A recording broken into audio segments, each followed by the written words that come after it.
मीरा भाईंदर महानगरपालिकेच्या कारभारावर पुन्हा एकदा प्रश्नचिन्ह उपस्थित करणारी धक्कादायक घटना समोर आली आहे।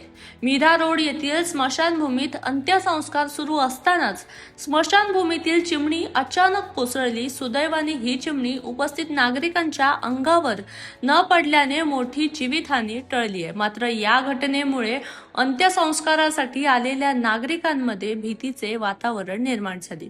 या घटनेमुळे महानगरपालिकेच्या देखभाल आणि सुरक्षतेबाबत गंभीर प्रश्न उपस्थित होत आहे। शहरातील रस्ते, गटारे आणि इतर नागरिक सुविधांबाबत नागरिक आधीच नाराज असतात। आता स्मशानभूमीसारख्या संवेदनशील ठिकाणीही सुरक्षतेचा प्रश्न ऐरणीवर आला आहे।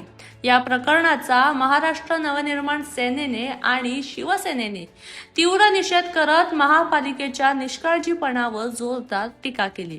दोषी अधिकाऱ्यांवर कठोर कारवाई करावी, तसेच शहरातील सर्व स्मशानभूमीची तातडीने संरचनात्मक तपासणी करून आवश्यक दुरुस्ती करण्यात यावी अशी मागणी आता जोर धरत आहे। या घटनेनंतर नागरिकांमधून एकच सवाल उपस्थित होत आहे, अंत्यसंस्कारासाठी आलेले लोकही सुरक्षित नसतील तर या निष्काळजीपणाची जबाबदारी कोण घेणार? मीरा भाईंदर महानगरपालिकेच्या अधिकाऱ्यांचे जेवढे आभार मानावे तेवढे कमीच आहे। और मित्रांनो, तुम्ही जिवंत प्राणी असो, जिवंत माणूस असो, तुम्ही त्याला सोडत नाही। अहो, आता मीरा रोडच्या स्मशानभूमीमध्ये चिमणी कोसळते, अंत्यविधी चालू असताना थोडी तरी लाज बाळगा। तुम्हाला स्मशानभूमी जी शेवटचं एक प्रत्येकाचं भावनात्मक एक विषय असतो, एक शेवट असतो कुटुंबातल्या एखाद्या व्यक्तीचा, तो देखील सुरळीत होत नाहीये। चिमणीवरून खाली कोसळते। ही चिमणी जर आजूबाजूला उपस्थित माणसांवरती कोसळली असती तर किती गोष्ट या ठिकाणी आपण बिघडताना पाहतोय। थोडी शरम या अधिकाऱ्यांनी बाळगावी। मी शिवसेनेच्या माध्यमातून या मीरा भाईंदर महानगरपालिकेला पत्र लिहित आहे आणि आवाहन करत आहे की तुम्ही ताबडतोब मीरा भाईंदर महानगर क्षेत्रामध्ये जेवढ्या स्मशानभूमी आहेत त्यांचं स्ट्रक्चरल ऑडिट ताबडतोब तुम्ही करा। हा शहरासाठी लज्जास्पद विषय आहे, याची नोंद प्रत्येक अधिकाऱ्यांनी घेतली पाहिजे। नमस्कार, मी संदीप राणे, शहर अध्यक्ष मीरा भाईंदर महाराष्ट्र शिवसेना। तुम्ही बघत असाल हा बाजूला चालणारा जो व्हिडिओ आहे, हा व्हिडिओ मीरा रोडच्या स्मशानभूमीचा व्हिडिओ आहे।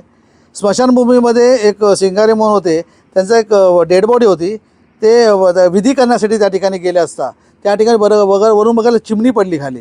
पण तुम्ही विचार करा, जर त्या ठिकाणी जर जास्त माणसं असतील तर किती मोठा हादसा झाला असता, फार मोठी दुर्घटना घडली असती। या ठिकाणी या व्हिडिओच्या माध्यमातून तुम्ही बघत असाल, एवढी दुर्दैवाची गोष्ट कधी आली? हे निर्लज्ज अधिकारी आहेत ना, हे काम करत नसल्यामुळे आले, लक्षात घ्या।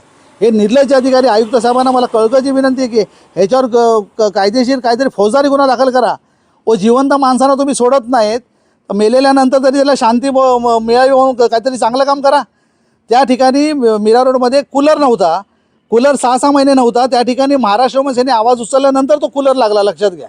म्हणजे महाराष्ट्र नवनिर्माण सेनेने आवाज उचलल्यानंतरच तुम्हाला त्या ठिकाणी कामं होतात असं जर असेल तर मीरा भाईंदरचे आम्ही उतरतो रस्त्यावर, तुमची कामं काय त्या ठिकाणी? आयुक्तांना लाज वाटायला पाहिजे। वारंवार तुम्ही अधिकाऱ्यांना पाठीशी घालताय। IAS ऑफिसर आहात तुम्ही, तुमचे अधिकार वापरा। आणि या ठिकाणी दुर्दैवाची गोष्ट अशी आहे, त्या ठिकाणी मनोज दुबे म्हणून कॉर्पोरेटर आहे, नगरसेवक आहेत, त्यांच्याकडे त्यांचे रिलेटिव्ह गेले की बाबा असं झालं आहे। त्याने बोलते माझ्याकडे वेळ नाही, त्या कॉन्ट्रॅक्टरचा नंबर मला द्या। म्हणजे नागरिकाने तुम्हाला कॉन्ट्रॅक्टरचा नंबर द्यायचा का? अहो, दुर्भाग्याची बात आहे, नशीब खोटं आहे आमचं मीरा भाईंदरचं, मला असं वाटतं। हे नगरसेवक अशी जर उत्तर देत असतील, हे नका पाहिजे कशाला यांची खुर्ची? त्यामुळे याच्यावर कठोर कारवाईला पाहिजे आणि लाज वाटायला पाहिजे त्या नगरसेवकाला, तुम्ही अशी उत्तर देता लोकांना। निवडून आलात ना तुम्ही, मतं घेताना मोठे मोठे लॉलीपॉप दिले ना त्यांना, आता काय? आता कुठे गेला? आता त्यांना सांगते तुम्ही कॉन्ट्रॅक्टरचा नंबर द्या। ह्याच्यावर कारवाई व्हायला पाहिजे। मी नरेंद्र मेहता साहेबांना सांगतो, यांच्यावर कारवाई करा। ही तुमची नावं खराब करतायत, तुम्ही त्यांना निवडून आणलात ना मोठे मोठे दावे करून, यांच्यावर कारवाई व्हायला पाहिजे, आमची मागणी आहे, लक्षात घ्या। आणि अधिकाऱ्यांना पण सांगतो, आता तुम्हाला ठोकायची वेळ आली, लक्षात घ्या। तुम्ही लोकांची कामं करत नाही, तुम्हाला तर ठोकायची वेळ आली, लक्षात घ्या। आयुक्त साहेबांना कळकळीची विनंती, याच्यावर कठोर कारवाई व्हायला पाहिजे, तुम्हाला महाराष्ट्रामध्ये तर्फे विनंती आहे। धन्यवाद। जय हिंद, जय महाराष्ट्र।